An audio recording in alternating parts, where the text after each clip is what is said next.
Live share করুন। আমাদের দুইজনকে কপিয়েছে আদাকলা স্কুলে, আমি নিজে ক্যান্ডিডেট উপস্থিত, আমার দুইজনকে কোপানো হয়েছে। এই যে রক্তের দাগ দেখেন, এই দ্রুত লাইভটি শেয়ার করুন।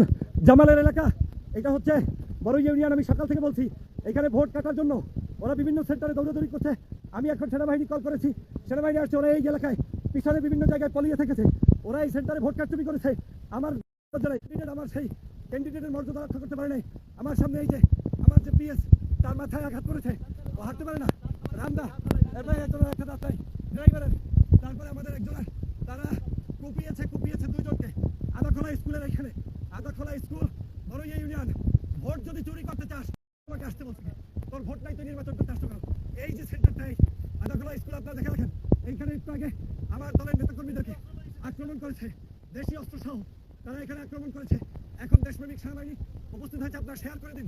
দাঁড়িপাল্লার বিজয় কেউ ঠেকাতে পারবে না ইনশাল্লাহ, কিন্তু ভোট চুরি করবে। আমি বলেছিলাম আমার রক্তের উপর দিয়া ভোট চুরি করতে হবে। সেনাবাহিনী এখন আসছে, কিন্তু ওরা এখানে এসে আমাদেরকে কুপিয়ে গিয়েছে। একজনকে কুপিয়েছে, আরেকজনকে আহত করেছে, আরেকজনের মাথা ফাটিয়েছে, একজনের রক্ত ঝরিয়েছে। প্রিয় দেশবাসী, আপনারা আমাদের সাথে থাকবেন। আমরা সত্যের পক্ষে থাকতে চাই, আমরা ন্যায় ইনসাফের পক্ষে থাকতে চাই। ওরা আমাদের বিভিন্ন জায়গায় সমস্যা সৃষ্টি করে ভোট চুরি করে তারপরে ক্ষমতা আসতে চাই। আমি স্পষ্ট করে বলতে চাই, একটা সেন্টারেও ভোট চুরি করতে দেবো না। ভোট চুরি হলে আমি মারা যাবো, তারপরে ভোট চুরি করতে হবে। তোদের এত বড় সাহস, ডক্টর ফাইজুলের নেতাকর্মী সহ আমাকে পর্যন্ত তারা আজকে আমাকে পর্যন্ত আহত করতে চেয়েছে। হ্যাঁ, এই যে আরেকজন, হ্যাঁ সেনাবাহিনী ভাই একটু উদ্ধার করেন, উদ্ধার করেন। ওর মাথায় মানুষ আছে, ওই ব্যবসায়ী করতে অনেক তাড়াতাড়ি হসপিটালে নেন। এই যে খাইরুল পড়ে গেছে, ওর মাথায় বাড়ি খাইছে। এই যে ওর এখন ওরে তাড়াতাড়ি, এই যে দেখেন আমার খাইরুল, আমার অসুস্থ ওর পিছনে বাড়ি খাইছে সম্ভবত, ওইটাই বড় প্রবলেম। খাইরুল হককে, এই যে আমার খাইরুল, বিএনপির ছেলেরা আমার সাথে থাকা পিএস খাইরুলকে মাথায় বাড়ি দিয়েছে। তাড়াতাড়ি হসপিটালে পাঠানোর ব্যবস্থা করতে হবে। এই সেন্টারটা আমি বলছি বড় ইউনিয়নে সবগুলো সেন্টার ঝুঁকিপূর্ণ, ওরা তাড়াতাড়ি হসপিটালে পাঠানোর ব্যবস্থা করেন। আজকে এই অবস্থা চলছে আমাদের একজনকে ওরা এই যার মাথায় বাড়ি খেয়েছে কই, যারা কোপাইছে সে কই। এই যে এই সেন্টারটা এখানে আদাখোলা মাধ্যমিক বিদ্যালয়, এইখানে চুরি করার জন্য এসেছে চোর ডাকাত। আপনি ওনাকে নিয়ে যাবেন। আপনি কেন কোপাইতে অর্ডার করলেন? না, আপনি কোপাইতে অর্ডার করছেন, ওই কোপাইতে আপনি মুরব্বী মানুষ, বয়স্ক মানুষ, আপনি কোপানোর তাহলে কেন সেনাবাহিনী আসতে বল? আপনি যান। এরপরে অস্ত্র পাওয়া গেছে, ওই ছুরি দিয়ে তারা আমার একটা ছেলেকে কোপাইছে এবং একটার মাথা করেছে। দ্রুত হসপিটালে পাঠান। এই যে সেন্টার আদাখোলা সেন্টারের এই অবস্থা, আমি সকাল থেকে বলেছি বড়ইয়া ইউনিয়নে আমরা প্রত্যেকটা জায়গায়। এই যে আমার খাইরুল আহত হয়েছে, এই যে খাইরুল, ওরে তাড়াতাড়ি ভান্ডারিরা কোথায় নেবে? গালুয়া দেন, এই যে খাইরুল আহত না, ওরে আপাতত পাঠান একজন দিয়া, পরে আসবে। আমরা বড়ইয়া ছাড়বো না। এই সেনাবাহিনীর গাড়ি এসেছে, আমরা তাদেরকে ধন্যবাদ জানাই, কিন্তু আমরা কতক্ষণ, আমি ক্যান্ডিডেট হয়ে এই কতক্ষণ যাবো? এরা আপনারা একজন যান ভাই, আপনি যান, ওরে সুস্থ বোধ করলে নিয়ে আসবেন। এই যা লাগবে আরেকজন দেন। আমি ক্যান্ডিডেট হয়ে সেন্টার পাহারা দিতে হবে, এর চেয়ে নির্লজ্জতা আর কিছু থাকতে পারে না। আমি জামাত ইসলামের ক্যান্ডিডেট, আমাকে সেন্টার পাহারা দিতে হচ্ছে। আমার যখন 90টা সেন্টার ঘোরার কথা, তখন আমাকে সেন্টার পাহারা দিতে হচ্ছে। ঝালকাঠি এক আসনে তোদের এত ভয় কিসের? 200-র উপরে মানুষ ছিল, তারা এখানে আমাকে পর্যন্ত আক্রান্ত করতে চেয়েছে। আমাকে রক্ষা করতে গিয়ে এই খাইরুল খাইরুল বাড়ি খেয়েছে, এরপর ড্রাইভারের মাথা ফেটেছে, দাঁত পড়েছে একজনের। এই হচ্ছে অবস্থা সম্মানিত ভাইরা। এই সেন্টার, অন্যদিকে অন্য সেন্টারগুলো একই অবস্থা।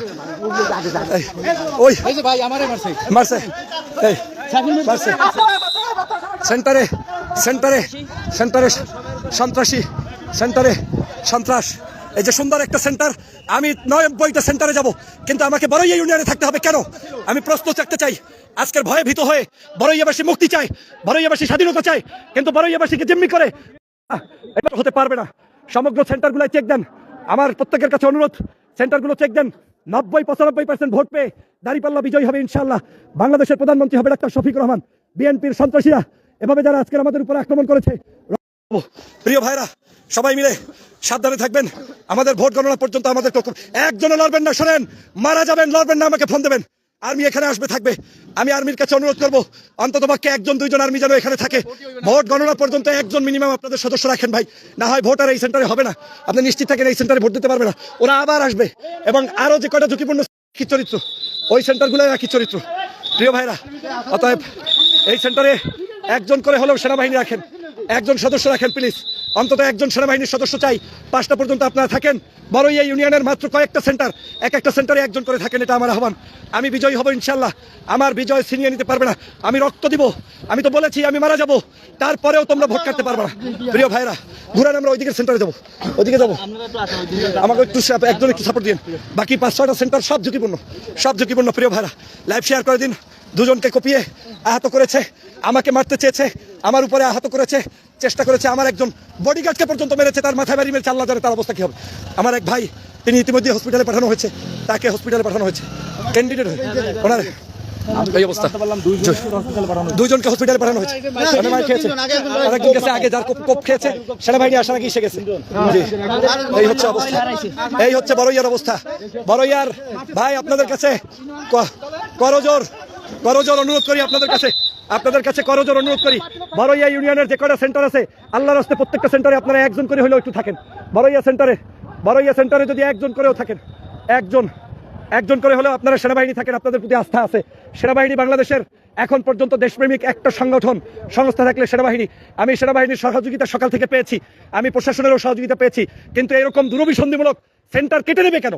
আমরা শান্তশিষ্টভাবে ভোট দিয়ে যে জিতবে, যে হারবে সমস্যা নাই। আমাকে কোপানোর উদ্দেশ্যে তারা এখানে এসেছে। আমি আপনাদের সবাইকে আহ্বান জানাই, একজন করে সেনাবাহিনী আমার ওই প্রত্যেকটা সেন্টারে অন্তত বড়ই দেন। এই জায়গাটা সন্ত্রাসের একটা অভয়ারণ্য হয়েছে। এরা স্বাধীনতা চায়, এরা মুক্তি চায়, এরা জানে কায়েদ চৌধুরীর নাতি কারো ক্ষতি করবে না। প্রিয় দেশবাসী, আমাদের এই বড়ইয়ায় সেনাবাহিনী পাঠাইতে হবে আরো বেশি। যে কয়টা সেন্টার আছে অন্তত একজন করে হলেও সেনার সদস্য এখানে না থাকলে নির্বাচন সুষ্ঠু হবে না।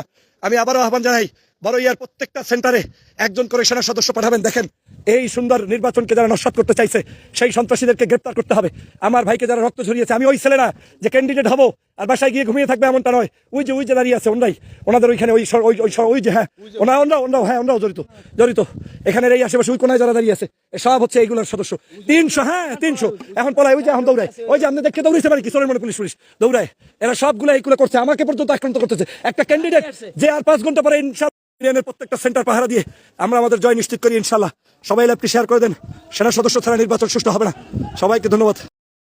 আসসালামু আলাইকুম প্রিয় এলাকাবাসী, বিশেষ করে বাবুগঞ্জ জেলাবাসী। আজকে আমি দাঁড়িয়ে আছি আমার এলাকার, আমার নিজ ইউনিয়ন মাধবপাশা ইউনিয়নের আমার যে নির্বাচনী কার্যালয় দেখতে পাচ্ছেন, আমার নির্বাচনী কার্যালয়ের সামনে কিছুক্ষণ আগে, আধা ঘন্টা 40 মিনিট আগে এখানে বিএনপির একদল সন্ত্রাসী এসে অফিস কার্যালয় কাজ করে দিয়ে গেছে। আমরা একটু ভিতরে যাচ্ছি আপনাদেরকে দেখানোর জন্য।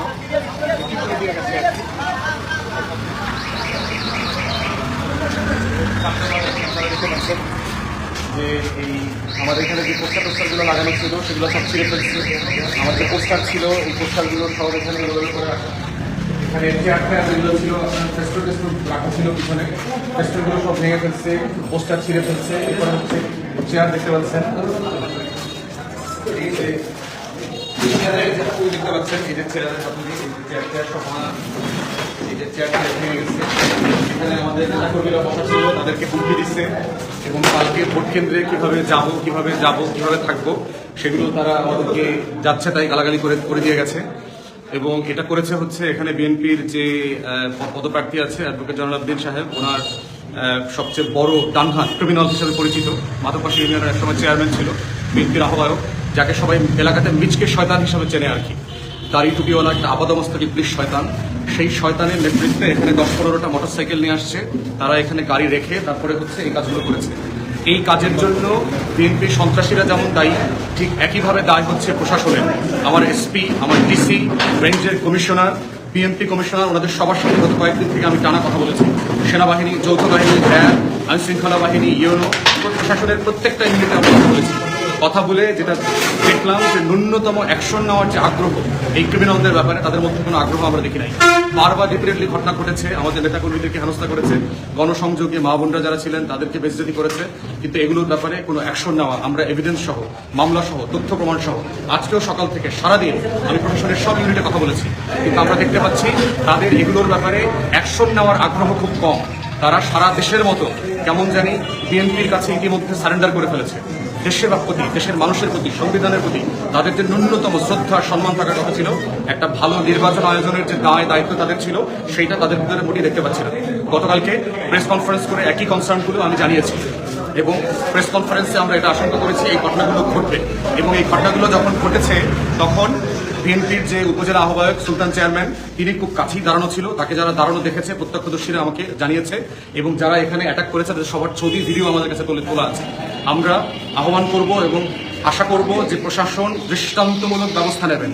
আমার ইউনিয়নে আমার বাজারের কার্যালয়ের যদি এই পরিমাণ নিরাপত্তা না থাকে কালকে নির্বাচনের জন্য, তাহলে মুলাদির, দুর্গম, সফিপুর, বাটামারা, নাজিরপুর, আগরপুর, কেদারপুর, বাবুগঞ্জের, চাঁদপাশা যেগুলো বিএনপির গুন্ডাপান্ডা দ্বারা আচ্ছন্ন, তাদের এখানে আসলে কি অবস্থা হবে? বিএনপি একটা মাতাল মাদকগ্রস্ত সংগঠনে পরিণত হয়েছে। তার সাথে কোনো ভালো মানুষ, ভদ্র মানুষ নাই এলাকা, সব গুন্ডাপান্ডা, বদমাইশ, চাঁদাবাজ এবং মাদকাগ্রস্ত এই ক্রিমিনাল গ্যাং হচ্ছে বিএনপির বেজ এরিয়া হয়ে গেছে। আমরা বলবো তারেক রহমানকে বলছি, যদি আপনি সত্যিই দেশে নেতৃত্ব দিতে চান মাথায় রাখবেন যে আপনাকে এই ক্রিমিনাল গুণ থেকে আপনাকে বের হয়ে আসতে হবে। আপনি যদি 31 দফার বাংলাদেশ চান আপনাকে বদলাইতে হবে। আপনি যদি মনে করে থাকেন আপনি ক্ষমতায় যাবেন, আপনার ক্ষমতাকে কিন্তু আমরা চ্যালেঞ্জ করবো, এটা মনে রাখেন। বাংলাদেশ 24-এর আগের বাংলাদেশে ফিরবে না। আপনি যত বড় পাওয়ারফুল লোক হন, জনাব তারেক রহমান আপনাকে বলছি, হাসিনার থেকে পাওয়ারফুল আপনি কোনোদিন হইতে পারবেন না। অতএব আপনি আপনার দলের গুন্ডা পান্ডা বদমাইশ ডিল করবেন, তা না হলে আমরা আমাদের এলাকাবাসী ঐক্যবদ্ধ বাংলাদেশ জোটকে সাথে নিয়ে এগুলো ডিল করবো এবং এর পুরো দায় হচ্ছে আপনার দলের এবং স্থানীয় প্রশাসন থেকে শুরু করে নির্বাচন কমিশনের প্রত্যেকটা পর্যায়ে তাদের ব্যর্থতা আমরা প্রত্যেক দিন দেখতে পাচ্ছি একটা ভালো নির্বাচন ওঠানোর জন্য। কালকে নির্বাচন হবে অথচ ভোটাররা আশ্বস্ত হতে পারছে না যে তারা ভয় ভীতি ছাড়া কেন্দ্রে যেতে পারবে। অতএব এর পুরো দায় প্রশাসন এবং তারেক রহমানের বিএনপিকে নিতে হবে। আমরা আশা করব দ্রুততম সময়ে এই ক্রিমিনাল গুন্ডাদেরকে গ্রেফতার করে রিটার্নিং অফিসার প্রমাণ করবেন, ডিসিএসপি প্রমাণ করবেন যে তারা আসলে একটা ভালো নির্বাচন করবার জন্য প্রস্তুত। ধন্যবাদ সবাইকে।